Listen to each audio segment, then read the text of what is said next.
वट सावित्री व्रत कथा। विवाहित महिलाओं के बीच अत्यधिक प्रचलित ज्येष्ठ कृष्ण अमावस्या के दिन आने वाले सावित्री व्रत की कथा निम्न प्रकार से। भद्र देश के एक राजा थे जिनका नाम अश्वपति था। भद्र देश के राजा अश्वपति के कोई संतान न थी। उन्होंने संतान की प्राप्ति के लिए मंत्रोच्चारण के साथ प्रतिदिन 1,00,000 आहुतियां दी। 18 वर्षों तक यह क्रम जारी रहा। इसके बाद सावित्री देवी ने प्रकट होकर वर दिया कि राजन, तुझे एक तेजस्वी कन्या पैदा होगी। सावित्री देवी की कृपा से जन्म लेने के कारण से कन्या का नाम सावित्री रखा गया। कन्या बड़ी होकर बेहद रूपवान हुई। योग्य वर न मिलने की वजह से सावित्री के पिता दुखी थे। उन्होंने कन्या को स्वयं वर तलाशने भेजा। सावित्री तपोवन में भटकने लगी। वहां साल्व देश के राजा द्युमत्सेन रहते थे, क्योंकि उनका राज्य किसी ने छीन लिया था। उनके पुत्र सत्यवान को देखकर सावित्री ने पति के रूप में उनका वरण किया। ऋषिराज नारद को जब यह बात पता चली तो वह राजा अश्वपति के पास पहुंचे और कहा कि हे राजन, यह क्या कर रहे हैं आप? सत्यवान गुणवान है, धर्मात्मा है और बलवान भी है, पर उसकी आयु बहुत छोटी है, वह अल्पायु है। 1 वर्ष के बाद ही उसकी मृत्यु हो जाएगी। ऋषिराज नारद की बात सुनकर राजा अश्वपति घोर चिंता में डूब गए। सावित्री ने उनसे कारण पूछा तो राजा ने कहा, पुत्री, तुमने जिस राजकुमार को अपने वर के रूप में चुना है वह अल्पायु है। तुम्हें किसी और को अपना जीवन साथी बनाना चाहिए। इस पर सावित्री ने कहा कि पिताजी, आर्य कन्याएं अपने पति का एक बार ही वरण करती हैं, राजा एक बार ही आज्ञा देता है और पंडित एक बार ही प्रतिज्ञा करते हैं और कन्यादान भी एक ही बार किया जाता है। सावित्री हठ करने लगी और बोली, मैं सत्यवान से ही विवाह करूंगी। राजा अश्वपति ने सावित्री का विवाह सत्यवान से कर दिया।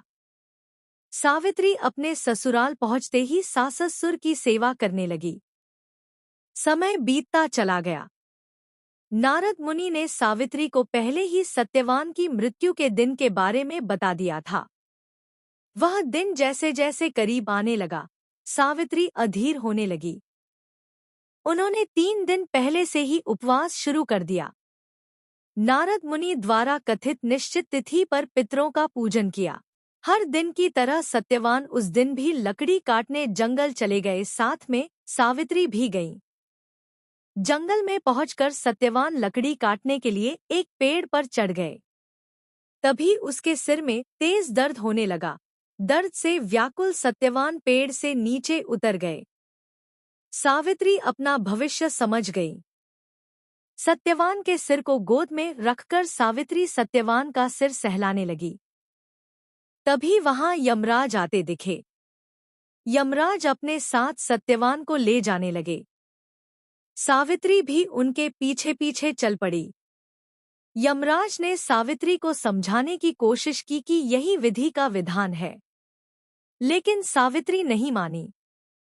सावित्री की निष्ठा और पतिपरायणता को देखकर यमराज ने सावित्री से कहा कि हे देवी, तुम धन्य हो। तुम मुझसे कोई भी वरदान मांगो। 1 सावित्री ने कहा कि मेरे सास-ससुर वनवासी और अंधे हैं, उन्हें आप दिव्य ज्योति प्रदान करें। यमराज ने कहा, ऐसा ही होगा। जाओ, अब लौट जाओ। लेकिन सावित्री अपने पति सत्यवान के पीछे पीछे चलती रहीं। यमराज ने कहा, देवी, तुम वापस जाओ। सावित्री ने कहा, भगवान, मुझे अपने पतिदेव के पीछे पीछे चलने में कोई परेशानी नहीं है। पति के पीछे चलना मेरा कर्तव्य है। यह सुनकर उन्होंने फिर से उसे एक और वर मांगने के लिए कहा। 2 सावित्री बोली, हमारे ससुर का राज्य छिन गया है, उसे पुनः वापस दिला दे।